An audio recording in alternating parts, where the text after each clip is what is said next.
सभी भक्तों को राधे राधे। ओम श्री शिवाय, नमस्तोभ्यम, ओम नमः शिवाय।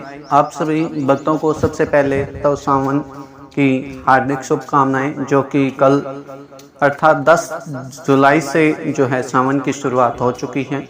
उसी के उपलक्ष्य में आज हम अपनी श्रृंखला को आगे बढ़ाते हुए आप सभी के समक्ष एक और अच्छी और रोचक जानकारियाँ जो कि हमेशा लेके आते हैं, उसी के संबंधित एक और वीडियो आज हम आपके सामने एक छोटी सी जानकारी लेकर उपस्थित हुए हैं कि सोमवार जो कि अब सावन में आने वाला है, उस पर आपको क्या कुछ करना है। उससे पहले आपको एक और अति आवश्यक सूचना दे दें कि इस बार काशी विश्वनाथ में प्लास्टिक पर रोक लगा दी गई है और आपको जो है तांबा या पित्तल किस लोटे से उस पर फिर जलाभिषेक करना है, या घर पे भी आपको जो है किस प्रकार की धातु से बने लोटे से भगवान शिव का जो है जलाभिषेक करना है, उसके बारे में आज हम आपको अच्छी से और रोचक पूर्ण जो है बातों को आपके समक्ष रखेंगे।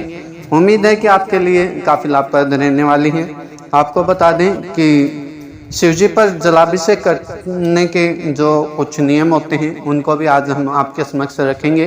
काशी विश्वनाथ मंदिर में मंदिर प्रशासन ने सावन में प्लास्टिक के प्रयोग पर पूरी तरह से प्रतिबंध लगा दिया है, यानी कि इस प्रतिबंध के बाद प्लास्टिक के लोटे में जल और दूध नहीं ले जा सकेंगे।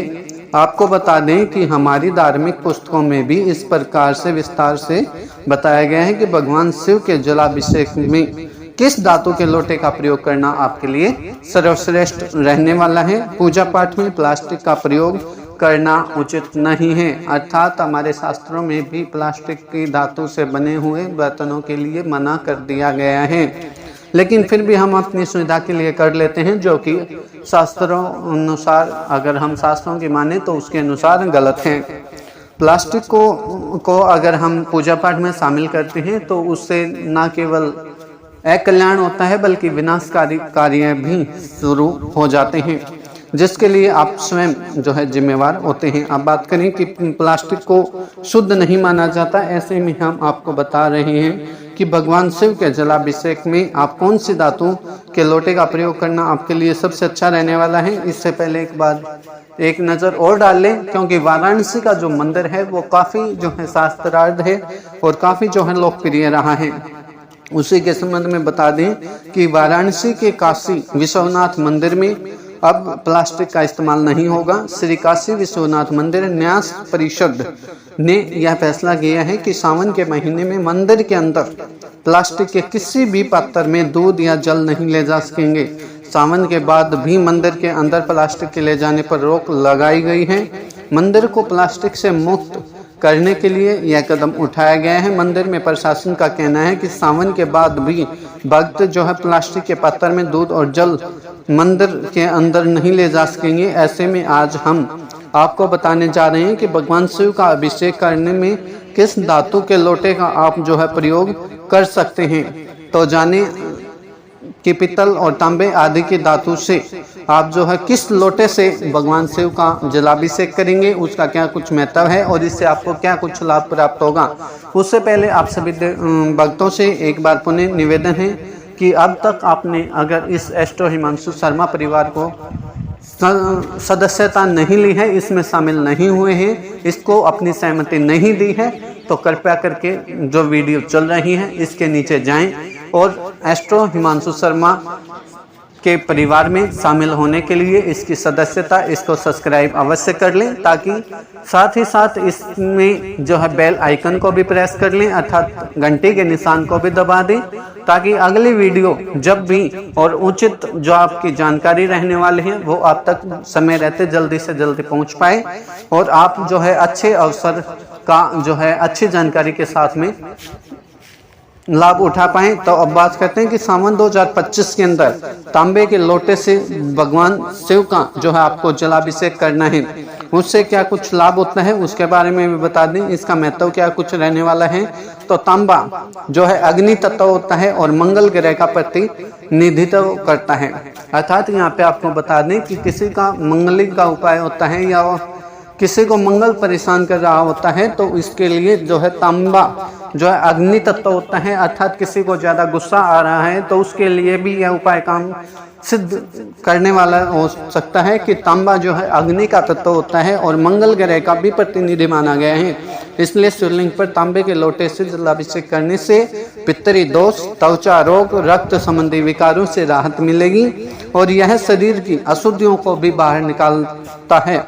और क्रोध, जैसा कि मैंने आपको पहले बताया कि क्रोध, गुस्सा और मानसिक अशांति को भी शांत करता है। साथ ही यह उपाय सूर्य और मंगल ग्रह की अशुद्धता को कम करता है, जिससे आत्मबल, साहस और आत्मविश्वास बढ़ता है। विशेषकर छात्रों, नौकरी पेशे में लगे हुए व्यक्ति, अर्थात जो नौकरी पेशा कर रहे हैं, अर्थात जो कि नौकरी में व्यस्त हैं और क्रोधी स्वभाव वाले लोगों के लिए तो यह अत्यंत ही रामबाण उपाय रहने वाला है। इससे अत्यधिक लाभ होने वाला है। अब बात करें कि सावन 2025 में पित्तल के लोटे से शिव जी का जलाभिषेक करने से क्या होता है, तो पित्तल जो है बृहस्पति देव से जुड़ा होता है और इससे जो है धार्मिकता, ज्ञान, वैवाहिक सुख और संतान की प्राप्ति से जोड़कर देखा गया है, जो कि शास्त्रों में भी बताया गया है। उसी के आधार पर हम आपके समक्ष ये जानकारी रख रहे हैं, जो कि आपके लिए अति आवश्यक रहने वाली है। सोमवार या गुरुवार को पित्तल के लोटे से गाय का दूध, शुद्ध जल और थोड़ा सा शहद मिलाकर शिव जी पर गंगा जल को मिलाते हुए इसके अंदर इसको जो है चढ़ा दें। चढ़ाने से जो है गुरु दोष शांत होता है, अर्थात जिस पर गुरु की बुरी दशा चल रही है, जो जिसको भी गुरुदेव परेशान कर रहे हैं या जो गुरुदेव के अभिशाप से मुक्त नहीं हो पा रहे हैं, उनको अभिशाप मिला हुआ है, उनके लिए भी यह उपाय जो है रामबाण उपाय के रूप में कार्य करने वाला है। वाणी दोष दूर होता है, विवाह या संतान में आ रही बाधाएं कम होती हैं। यह अभिषेक मानसिक शुद्धता बढ़ाता है और आपको साथ ही बता दें कि धार्मिक झुकाव को भी प्रबल करता है। विद्यार्थियों, अध्यापकों, दाम्पत्य जीवन में कलेश से जूझ रहे लोगों के लिए भी यह उपाय बेहद ही लाभदायक रहने वाला है। अब बात करें कि सावन के 2025 में तांबे के लोटे से शिव जी का जो जलाभिषेक किया जाता है उसका क्या कुछ महत्व है, तो चांदी जो है शीतलता, मन की शांति और चंद्र ग्रह से संबंधित है। शिवलिंग पर चांदी के पत्थर से गंगा जल, गुलाब जल या केवड़े के जल के साथ अभिषेक करने से मानसिक तनाव, अनिद्रा अर्थात जिसको नींद नहीं आती है, नींद के प्रॉब्लम है, नींद की समस्या है, अवसाद या पारिवारिक कलेश दूर होते हैं। यह उपाय विशेष रूप से उन लोगों के लिए उन्मुक्त है जो चंद्र दोष या काल सर्प योग जैसी स्थितियों से पीड़ित हैं। यहाँ पे आपको बता दिया गया है कि जिसको चंद्र दोष अर्थात जो चंद्रमा की दशा से परेशान हैं, जिसको चंद्रमा परेशान कर रहे हैं, ये सबसे तेज चलने वाले ग्रह हैं। कौन? चंद्रमा। ये जो है 2.5 दिन के अंदर इनकी दशा चेंज हो जाती है, लेकिन जिनको भी ये परेशान कर रहे हैं उनके लिए यह जो है रामबाण उपाय रहने वाला है कि वो तांबे के लोटे से भगवान शिव का जलाभिषेक करें और साथ में जो सामग्री बताई जा रही है उस सामग्री का इस्तेमाल करें। और जिसको भी काल सर्प योग है, अर्थात जिसको काल सर्प का जो दोष बोला जाता है वो परेशान कर रहा है, जिसको समय की मार पड़ रही है, फटकार लग रही है, वो भी इस उपाय को करते हुए अपने जीवन को अमृतमय बना सकते हैं। अब बात करें कि यह मन में स्थिरता लाकर घर में प्रेम, सौहार्द, मानसिक संतुलन लाने में सहायक होता है।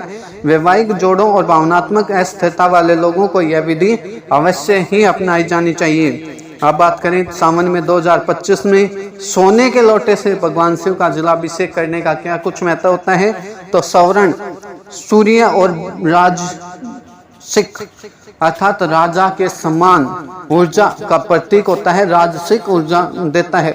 स्वर्ण पत्थर से भगवान शिव का जलाभिषेक करना अत्यंत ही दुर्लभ और पुण्यकारी कर्म माना गया है, जो सभी 9 ग्रहों की शांति में सहायक होता है। यह अभिषेक आत्म बल, तेज, यश, राजयोग, पदोन्नति के प्राप्ति में मदद करता है। स्वर्ण से किए गए अभिषेक से साधक के जीवन में ऐसे अवरोध समाप्त हो जाता है, अर्थात साधक जो होता है, जो भक्त होता है, उसके जीवन में अदृश्य अवरोध, किसी प्रकार की विघ्न है, बाधा है या कोई नेगेटिविटी, उसको नकारात्मकता उसको परेशान कर रही है, तो उसके लिए भी रामायण उपाय है। और सौभाग्य, दीर्घायु, लक्ष्मी कृपा, उच्च स्तर की आध्यात्मिक ऊर्जा का संचार होता है। विशेष पर्वों जैसे महाशिवरात्रि, या सावन के सोमवार को यह प्रयोग अत्यंत ही शुभ माना गया है। अब आपको ये भी बता दें कि चेतावनी क्या कुछ रहने वाली है, तो आपको भूल कर भी क्या नहीं प्रयोग करना है। इसको जो है विशेष करके ध्यान से सुने। आपसे विनम्र निवेदन है कि भूल कर भी आपको जो है स्टील के लोटे का इसमें इस्तेमाल कदापि नहीं करना है। स्टील का संबंध शनिदेव से माना गया है। स्टील एक प्रकार का लोहा होता है जिसे शुद्ध नहीं माना जाता है। स्टील एक मिश्रित और अप्राकृतिक धातु होती है जो लोहा, क्रोमियम, निकल आदि के मिश्रण से बनाई जाती है। यही कारण है कि इसे धार्मिक अनुष्ठानों और विशेष रूप से देवता विशेष के अभिषेक में अशुद्ध और निषिद्ध अर्थात इसको मना किया गया है, निषेध किया गया है। स्टील न तो शास्त्रों में वर्णित पंच धातु का हिस्सा है और न ही कोई आध्यात्मिक या ऊर्जात्मक महत्व है। इसमें वह ऊर्जा प्रवाह नहीं होती जो तांबा, चांदी, पित्तल, सोना आदि धातुओं में होती है। इसीलिए पूजा में स्टील के बर्तन का प्रयोग कदापि ना करें। उम्मीद करते हैं कि आज की जानकारी आपके लिए काफ़ी लाभप्रद रहने वाली है। इसमें काफ़ी समस्याओं के जो है आपके समक्ष समाधान 1-2 लाइनों में ही दे दिए गए हैं। उम्मीद करते हैं कि आपके जीवन को अमृतमयी बनाने में, कल्याणमयी बनाने में आज की जानकारी आपके लिए काफ़ी लाभप्रद रहने वाली है। और उम्मीद करते हैं कि ऐसी ही अच्छी और रोचक जानकारियाँ आपको अवश्य ही पसंद आ रही होंगी। इसलिए अपने इस एस्ट्रो हिमांशु शर्मा के परिवार में शामिल होने से बिल्कुल भी ना हिचकिचाएं, बल्कि आपको इसमें शामिल होने पर कुछ न कुछ लाभ अवश्य होता है, इस बात की हम गारंटी देते हैं। और साथ ही साथ आपको ये भी बता दें कि अगर आपको इसमें लाभ हो रहा है या कोई आपके आसपास और कोई भक्तजन परेशान है या किसी समस्या से जूझ रहा है तो वो भी हमसे संपर्क कर सकता है। साथ ही आप सभी भक्तों के लिए अन्य प्रकार की अनेकों सेवाएं जो हैं जल्द ही शुरू की जा रही हैं, लेकिन उसके लिए कंडीशन, उसके लिए शर्त यही लगाई गई है कि जब भी अपने सदस्य एस्ट्रो हिमांशु शर्मा के परिवार में सदस्य 800 प्लस हो जाते हैं तभी से जो है अन्य सुविधाएं भी अपने इस एस्ट्रो हिमांशु शर्मा के परिवार में शुरू कर दी जाएंगी और आप सभी भक्तों के लिए सुविधाएं और भी बढ़ा दी जाएंगी। इसलिए कृपया करके इस शर्त को भी समय रहते जल्द से जल्द, जितना जल्द पूरा करेंगे उतनी जल्द आपके लिए सुविधाएं और भी उपलब्ध करा दी जाएंगी। आप सभी भक्तों के लिए अंतिम में इतना ही कहना चाहेंगे कि सभी का जीवन अमृतमयी हो। राधे राधे।